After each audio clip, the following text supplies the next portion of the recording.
Architect Peter Marino takes the phrase brand building literally.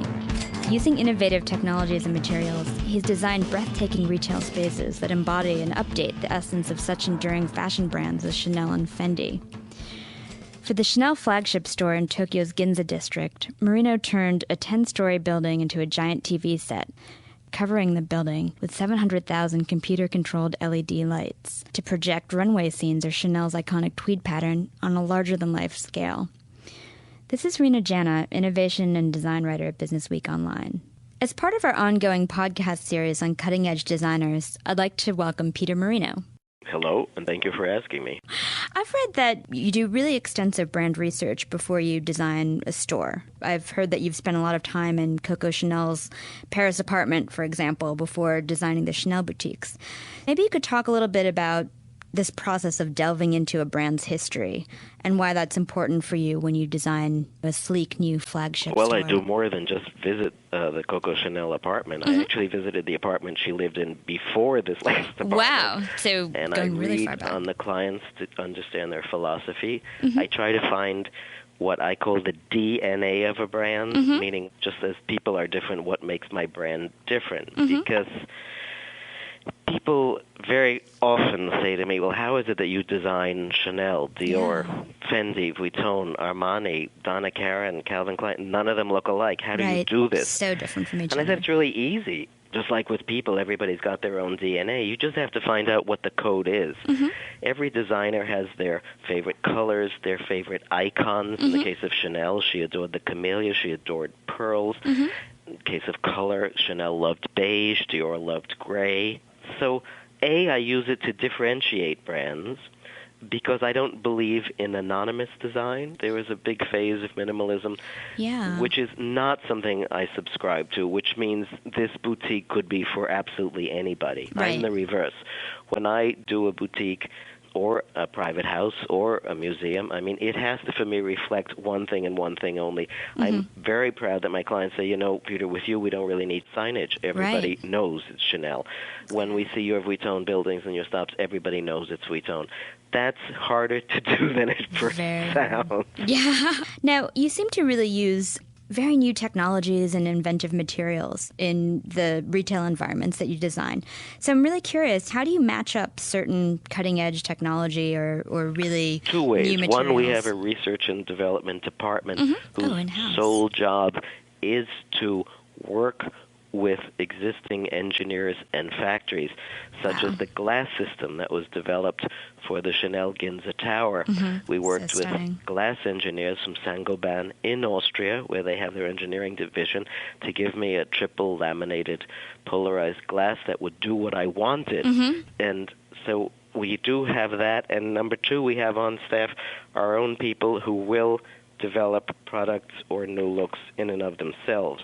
It's very, very important to keep up with the times in which we live. There are techno fabrics. We're in a kind of techno world, and fashion designers are so of the moment. That's true. And what they do so defines when you go, that's spring 2006. Right, it's very specific. I feel that I have to accordingly have materials that are brand new and didn't exist before, just like the fashion.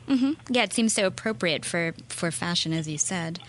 Speaking of fashion, there seems to be a real wave of so-called starchitects. You think of Rem Koolhaas doing the Prada stores that are working in retail store design. And maybe you could talk a little bit about that. I mean, it seems like brands are starting to realize they can use an architect to draw people in. And well, it's not just that brands started raising the bar. The luxury brands were the first to raise the bar by going to A-plus architects and saying, now, to reflect the fact that we believe our brand is tops in the world, we want a top architect. Right. Because nothing better tells the world. You see, we have so much interested in good design and good quality that we start with the building and we continue with the interiors. This message can only be played by the very large and, frankly, prosperous luxury goods companies. This is not sense. For every little person to play on this scale. But the fashion companies were the first one who went this way, and it's very exciting for me because when I started working for Barney's in the 1980s and created the look that is Barney's and has been today, serious architects were not doing retail stores.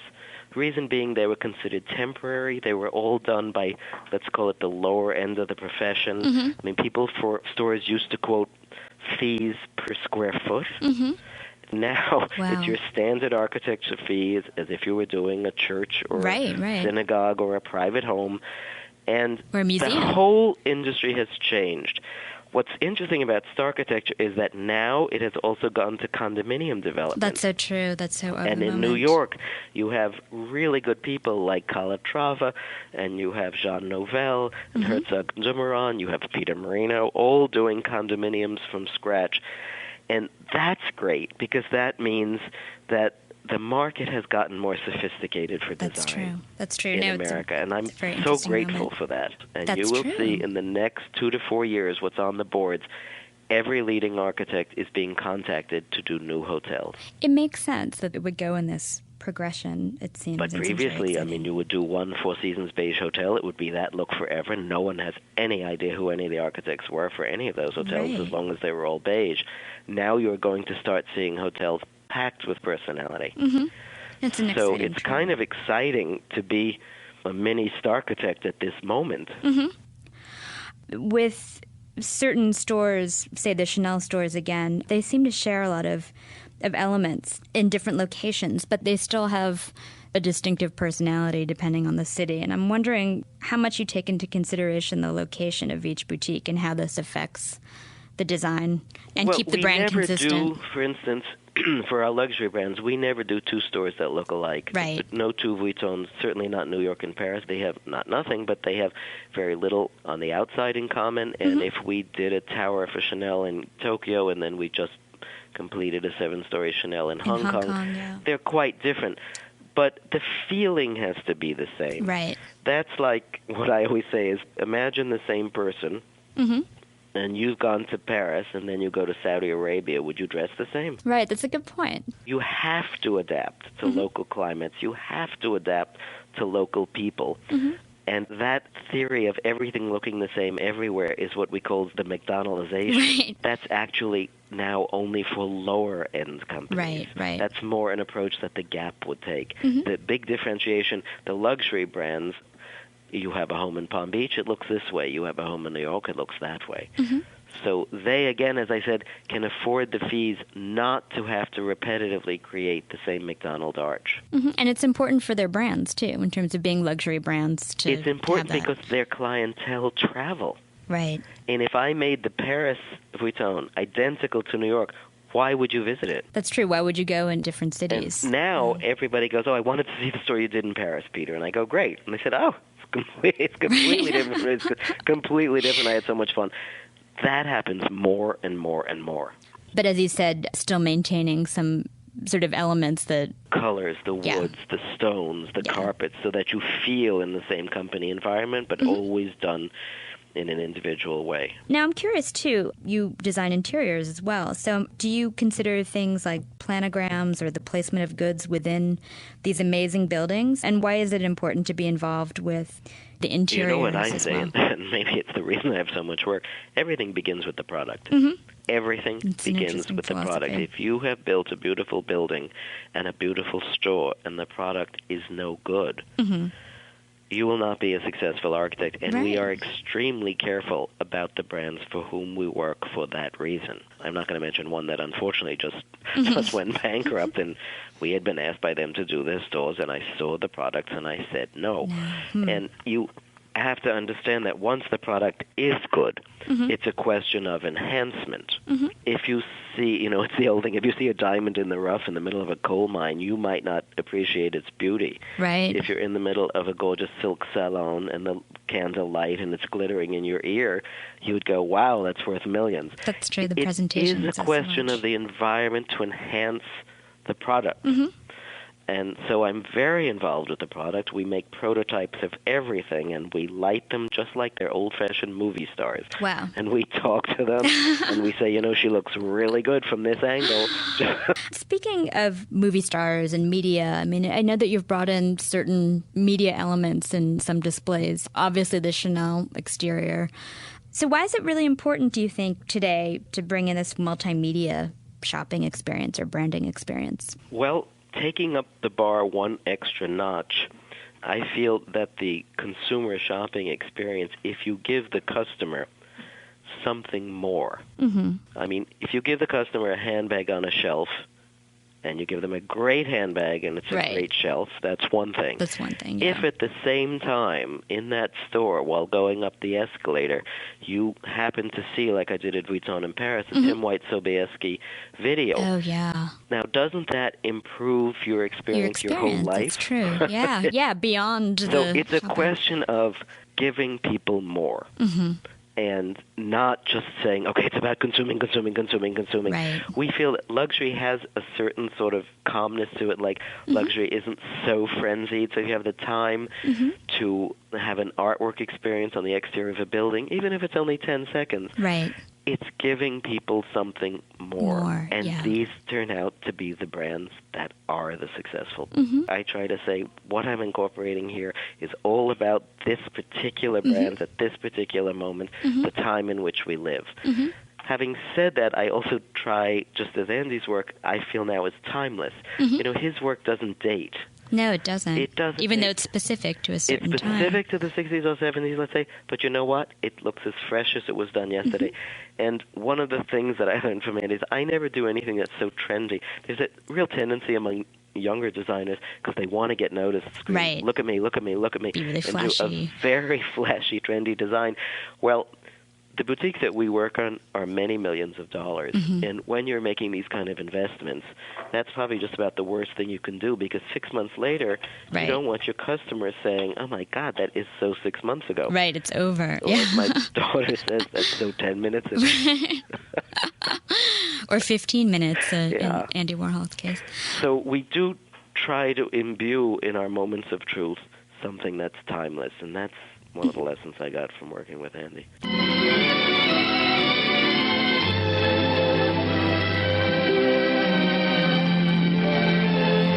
Well, you know, Rome is an amazing city, but at the same time it's very difficult because it's a historical city to do and to create a location like that. And we are typically in one of the Louis Vuitton journeys because it's an historical location. I'll come back to that. And in this historical location that we saved, that we preserved, in the outside, you know, we kept the facade. You have an amazing modern architectural gesture. And so having this space in the center of Rome is absolutely unique.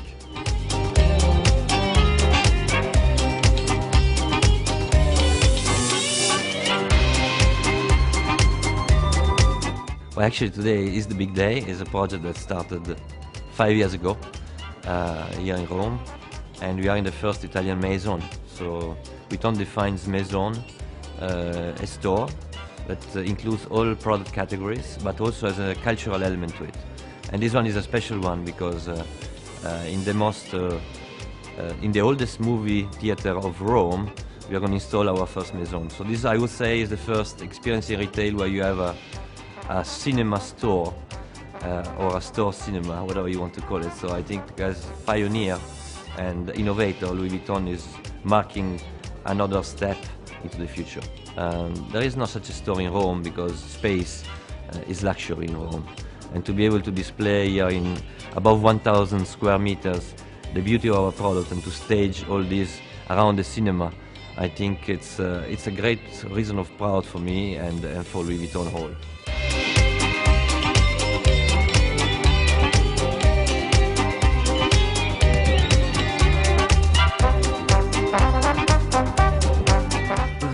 Theater. So the primary thing for Belle Arte was that the concept of a movie theater not be destroyed. And you can see it from the ceiling down to here, that we have many cinematic touches. This is not our usual thing in the Louis Vuitton. We don't think of that cinema as something integrated with where we're selling. So this is the prime element in the soup, if you will, is that it was a movie theater, a very famous movie theater. And the town, to get a permit, said, we would like that you make a gesture that reminds us, en rappel, that it was a movie theater.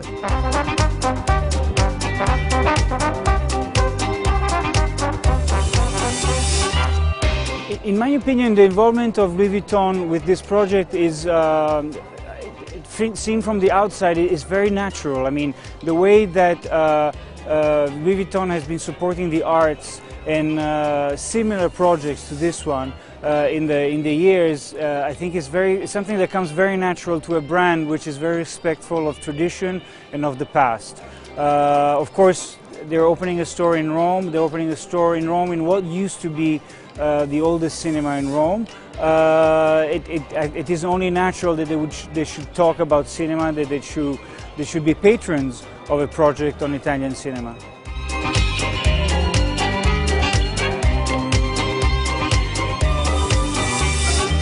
I think if you make the perfect sculpture inside and out, that's the strongest brand identity you can do.